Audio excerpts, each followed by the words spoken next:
Hi everybody, welcome back to my channel. We're doing another Vlogmas episode. Yes, it's after Christmas, and yes, I haven't done a Vlogmas video in a couple of days. We're just going to pretend that that break never happened and we're continuing as we were. To be honest, prepping for Christmas got a little too much for me, especially since I was working a lot the last couple of weeks, so I had just a lot going on and I could not film another Vlogmas episode. But we're here, and we're just going to be festive. We're doing the Cozy Christmas tag. This tag was created by Call Me After Coffee, and it's a relatively new tag. It was created a couple weeks ago. And we're just going to jump right into the questions. Question number 1, Twinkling Lights, what is the most beautiful book you own? And I own a lot of pretty books, but I think I'm especially partial to this book. It is my Jane Austen collection edition. It's a bind up technically. There's like 7 books in here. Yep, 7 novels. This is what it looks like on the outside. Look at that spine. The back and with the list of all the books. And also like the really popular ones too. Sense and Sensibility, Pride and Prejudice, Mansfield Park, Emma, Persuasion, Lady Susan, Northanger Abbey. And if you look on the side here, we have all this beautiful gold leaf. You open it up. Gorgeous end pages. Overall, just a gorgeous book.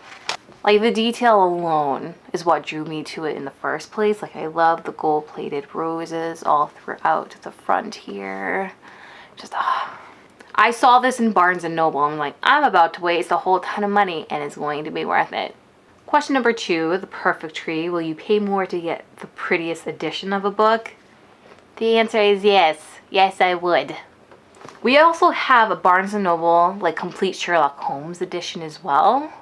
And we also have a Dante's Inferno, like, Barnes & Noble edition. It's just, we like vintage looking, very pretty books in this house. And I am willing to shell out really pretty editions of my favorite books. If it's a book I don't necessarily love, then no, I wouldn't. But for sure my favorites, absolutely. Question number 3, build a snowman, make a Christmas book stack, color or theme. Well, we got some green here. Please don't fall over. Green. Red ones. Alrighty, easy peasy, red, green, very Christmassy. And other than the color, there's no real Christmas theme to this. Question number 4, crackling fire. What book makes you feel warm and cozy? I think this one over here does the trick. The Night Circus by Erin Morgenstern. Honestly, I feel like the description of the world in this book is so vivid. Like when they're talking about the reviewers, I'm not pronouncing it right. Please excuse that American accent.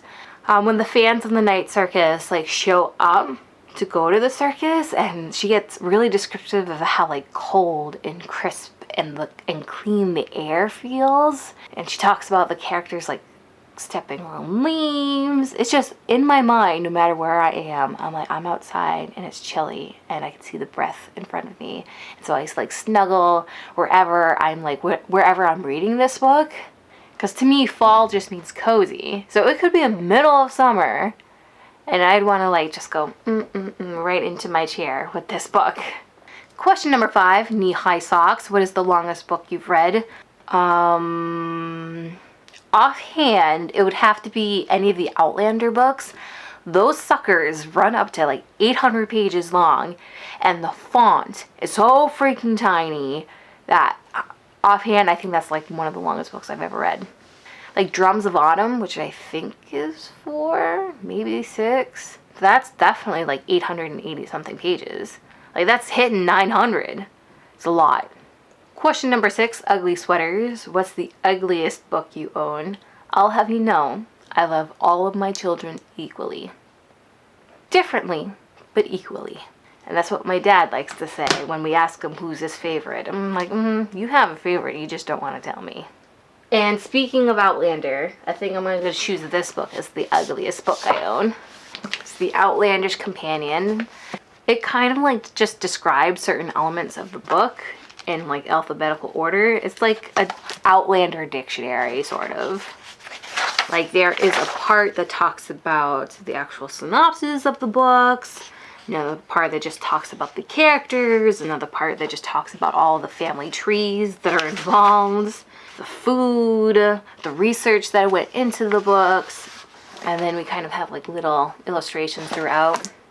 It's a fun companion to the series if you're a huge fan of the series. I would say that I was a fan up to book 3, and then I was still really into it until about book 5, and I think the series has gone too long at this point, but it's still a fun series to get into. The series is problematic at parts, but it's still enjoyable as a whole, I think, and this kind of just goes along with it. And if you look at it, you can see why I chose it. It's not the prettiest of books. I prefer simpler covers. Like, I don't like all of this going on. Like, this is just a lot of unnecessary font. Like, I get what it's supposed to be. Like, it's called the Outlandish Companion, and you can see up here, and this is supposed to be almost like a selection of the book, but I'm like, why is this here? I don't understand what this is supposed to do for me. But as you can see, it's so busy that they had to separate her name up here. It's not attractive. Question number 7, Blizzards, a book set in winter or a book that gives you the chills or has dark themes. And I think I'm going to choose a book that I still haven't quite finished yet. House of Salt and Sorrows by Erin A. Craig. I'm still like at the same point of where I left off. And I think I said in a vlog I was maybe between 50 to 100 pages left of this. I'm still at that point. The theme is actually pretty dark. Basically, there's a group of sisters and they're dying one by one, and one of the sisters, who's our main character, doesn't believe that they're accidents. And the book is set in like this island that is taking place during the winter. Like, there's snow, there's ice. So chilly in setting and chilly in synopsis as well. And question number 8, home for the holidays. For the rereaders out there, are there any books that feel like going home? So I don't reread a whole lot of books. Occasionally, I used to do this every year, or at least for the last couple of years I've done this, like reread the whole series around Christmas time, but I wouldn't necessarily call this coming home.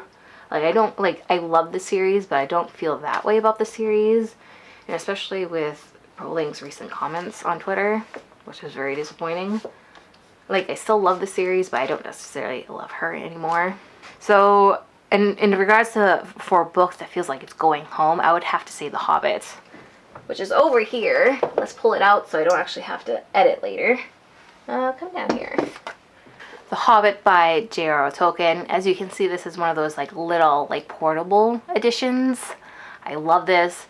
When I say I like simple covers, this is basically it. And I feel like the part that really makes me feel like I'm coming home is any part that's set in the Shire.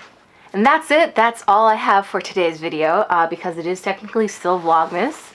We are going to pop into one of these, number 10, because that's where I left off. We have a Hufflepuff stocking. I'm starting to suspect the rest of these are either going to be house stockings or house crests, because we have a Hufflepuff crest, Gryffindor crest, Ravenclaw crest. So I feel like one of these must be a Slytherin crest. If not, that's going to bother me immensely. And now we're starting to get all the house stockings as well, because now we have Gryffindor, Slytherin down here, and now Hufflepuff. So definitely one of them has to be a Ravenclaw stocking. Where do I want to put you? I guess right here. Right here will do.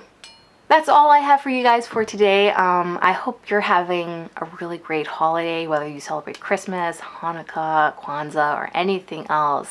As always, I hope you guys enjoyed this video, and I guess it's ta-ta for now. Happy holidays!